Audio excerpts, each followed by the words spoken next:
নমস্কাৰ প্ৰিয় দৰ্শক, মই বৰ্তমান আজি উপস্থিত আছো এগৰাকী নলবাৰী জিলাৰ কটপোহা গাঁৱৰ বিশেষ ব্যক্তিৰ বাসগৃহত। পৰীয়া উচ্চতৰ মাধ্যমিক বিদ্যালয়ৰ এগৰাকী অৱসৰপ্ৰাপ্ত শিক্ষক অখিল চন্দ্ৰ দেৱশৰ্মা।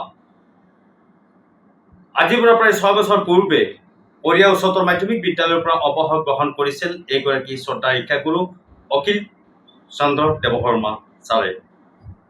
অৱসৰ গ্ৰহণৰ পিছৰে পৰাই তেখেতে আচলতে এক সাধনা কৰি লৈছে সাংস্কৃতিক জগতখনক, আৰু লগতে তেখেতে বৰ্তমান লিখা মেলাত ব্যস্ত, অৰ্থাৎ সাহিত্য জগতখন চহকী কৰাৰ কাৰণেও এক প্ৰকাৰ তেখেত বৰ্তমানে ব্যস্ত। আমি তেখেতৰ পৰা গীত শুনিবলৈ চেষ্টা কৰিম। পোনে পোনে ছাৰ, আপোনাক স্বাগতম জনাইছো। ধন্যবাদ। ঘৰলৈ আহি বাবদ ইয়াৰ পদত্ব দিলে ধন্যবাদ জনাইছোঁ। কথা পাতিম ছাৰ। পোনে পোনে আমাৰ শ্ৰোতা দৰ্শকক যদি আপুনি এটা গীত শুনে, কি গীত শুনাব ছাৰ? মই জ্যোতিপ্ৰসাদ আগৰৱালা, বিষ্ণুৰাভা, ভূপেন হাজৰিকা, আনকি পল্লৱ চৰণৰ দুইটি গীত গাবলৈ চেষ্টা কৰোঁ। ঠিক আছে। মই পল্লৱ চৰণৰ গীত ভূপেন দাই সেইটো খুব ভাল গায় আৰু মই ট্ৰাই কৰিব পাৰোঁ অলপ। আপুনি শিক্ষকতা কৰিছিল নলবাৰী পৰীয়া উচ্চতৰ মাধ্যমিক বিদ্যালয়ত। হয়। আপুনি অৱসৰ গ্ৰহণ কেতিয়া কৰিলে? অৱসৰ কৰিলোঁ মই 2019 চনৰ 30 নৱেম্বৰ তাৰিখে। হয়। আপুনি শিক্ষকতা কৰি থকা সেই সময়ত পৰা আপোনাৰ এই যে সাধনা, অৰ্থাৎ গীতৰ প্ৰতি যি আপোনাৰ আচলতে দুৰ্বলতা, বা আপুনি পঢ়ি থকা সময়ৰ পৰা এইটো আপোনাৰ আছিল নে আপোনাৰ সৰুকালৰ পৰা আছিল? সৰুকালৰ পৰা মই গীত মাত খুব ভাল পাইছিলোঁ। বিশেষকৈ মোৰ পেহীৰ ছোৱালী, পেহীদেউৰ ছোৱালী বাইদেউ এজনী, তাই খুব বিৰাট সুন্দৰ গাব পাৰিছিল আৰু সেইবিলাক প্ৰতি মই আকৰ্ষণ কৰিছিল। আৰু তাৰোপৰি মোৰ ঘৰত মোৰ খুৰা সৰুপিতা আৰু মোৰ পিতাই কীৰ্তন পুথিখন বৰ সুৰ লগাই লগাই গাইছিল ৰাতি ৰাতি সদায় সন্ধিয়া মাটি চাটি জ্বলাই, আৰু কাষত বহি শুনি টোপনি গৈছিল আৰু সেই সুৰবিলাকে বৰ আকৰ্ষণ কৰিছিল। ঠিক আছে, গীত শুনিম এটা। মই তেতিয়াহ'লে পল্লৱ চৰণৰ গীত গাওঁ, চেষ্টা কৰোঁ। When the same boat Radha,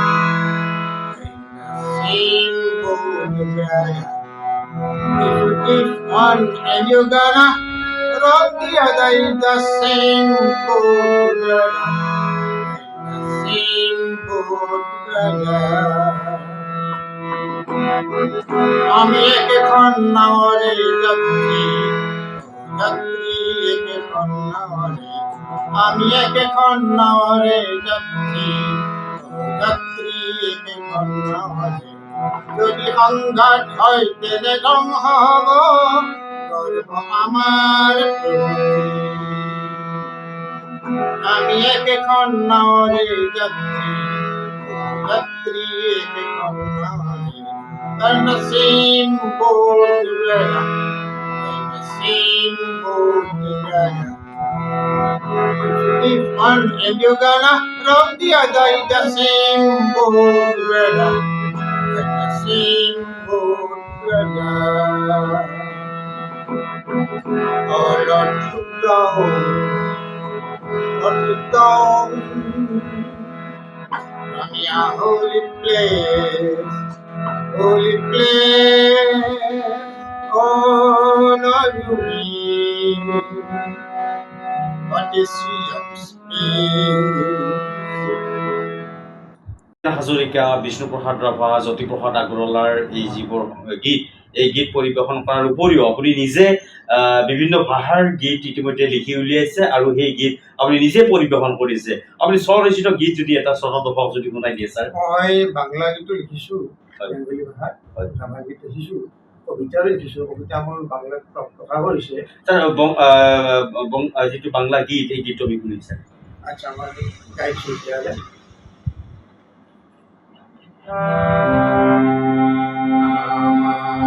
গানে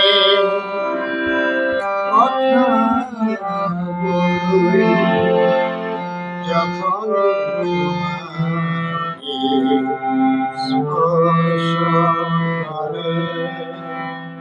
তুমি দূরে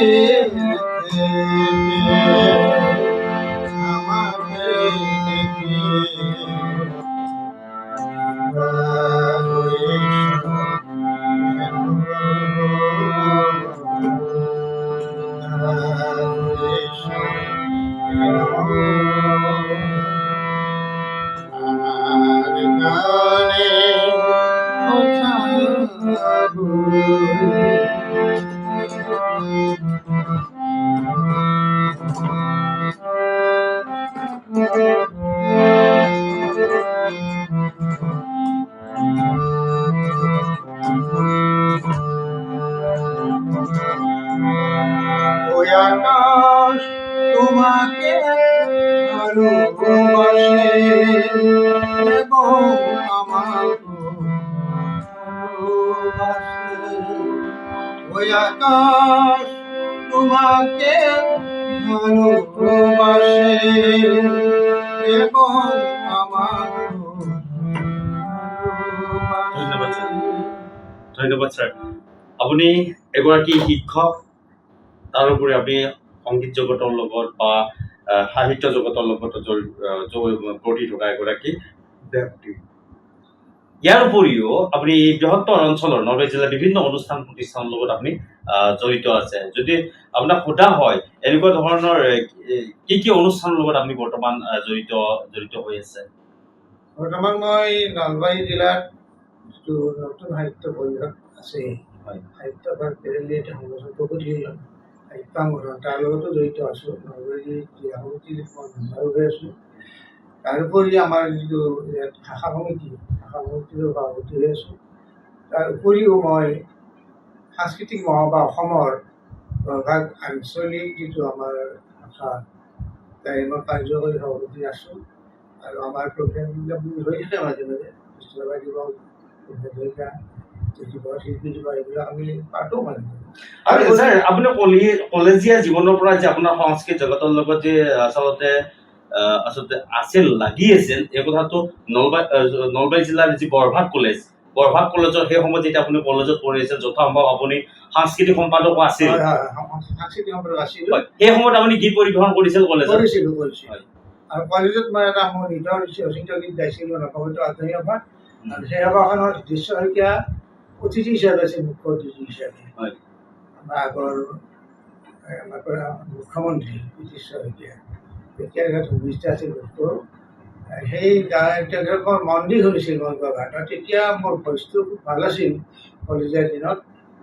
সেই অঞ্চলটোত যথেষ্ট নাম কৰিছিলোঁ গান গীত গাই। আপুনি শিক্ষকতা কৰাৰ উপৰি মই আগেয়ে কৈছোঁ আপুনি সংগীত জগতৰ লগত জড়িত। নলবাৰী জিলাৰ বাহিৰতো এনেকুৱা ধৰণৰ অনুষ্ঠান গৈছিলে আপুনি গীত পৰিৱেশন কৰাৰ কাৰণে?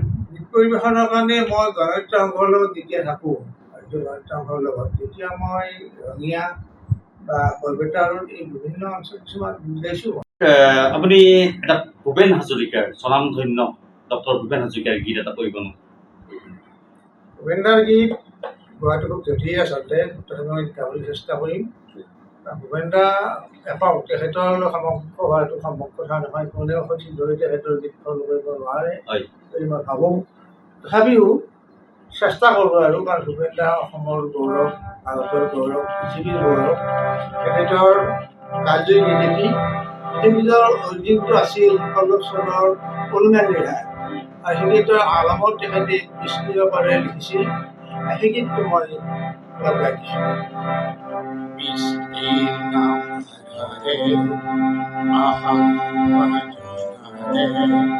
হাহাকাৰ শুনিও নিশব্দে নীৰৱে, বুঢ়ালৈ তুমি বুঢ়ালৈ কিয়? নৈতিকতাৰ স্খলন দেখিও, মানৱতাৰ পতন দেখিও, নিৰ্লজ্জ অলংকাৰে